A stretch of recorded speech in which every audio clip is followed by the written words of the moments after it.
Vi åt ju definitivt ingen julmat. Och han satt bara vid sin dator och spelade och drack. Och skällde ut oss om vi barn skrattade lite högre än vad han tyckte var okej. Varför hatar du julen? Jag hatar julen därför att jag är ett maskrosbarn och min pappa är alkoholist. Så att julen var inte riktigt en högtid man såg fram emot. Jag hatar julen för att jag ofta känner mig väldigt ensam under juletiderna. Då min mamma kommer från Chile och vi har de flesta släktingarna på andra sidan jordklotet. Grejen är att jag är ett ensam barn så jag har inga syskon. Vilket gör julen ännu mer ensam för mig. Jag vet inte, det är inte att jag hatar julen direkt, men jag tycker julen är tråkig. Och speciellt den 24, när allt är stängt, alla är upptagna och jag själv inte firar min familj, min släkt. Så vi firar andra högtider och inte julen. Det är en väldigt mångsidig fråga för mig. I den typen av skola som jag gick i så var det ganska mycket fokus på paket och vad man hade fått, och någon hade fått en resa till Thailand. Min närmaste anhörig fick ju liksom skrapa ihop för att det skulle räcka till paket till mig. Så det slutade faktiskt med att jag hittade på en lögn om att jag och nära anhöriga till mig hade åkt till Karibien på en sån här lyxkryssning och att vi bara hade mått så bra och att jag hade haft ett perfekt jullov. Fast egentligen var verkligheten helt tvärtom.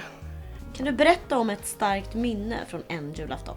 Han hade ju lovat oss att han skulle köpa marsipan och baka pepparkakor. Vi skulle få göra pepparkakshus och allt sånt. Men när vi kom dit så delvis fick han ju inte lov att köra för att han hade druckit och han hade ju glömt det. Han hade ju glömt de löftena och att han hade gett oss de här förväntningarna och att vi var jättetaggade för att men denna julen ska bli rolig eller vi ska få göra detta. Det var min första släktmiddag efter jag hade kommit ut för mig själv när jag hade insett att jag var trans. Ingen annan visste om det. Och jag då är jättenervös för att då ska jag ju träffa släktingar som bland annat använder ord och namn och pronomen som jag inte relaterar till och som ger mig könsdysfori om jag hör. Men jag vet att mina föräldrar hade nämnt att vårt barn använder det här smeknamnet just nu. För det var då mitt valda namn som mina föräldrar kallade för mitt smeknamn. Och mina föräldrar var lite så här,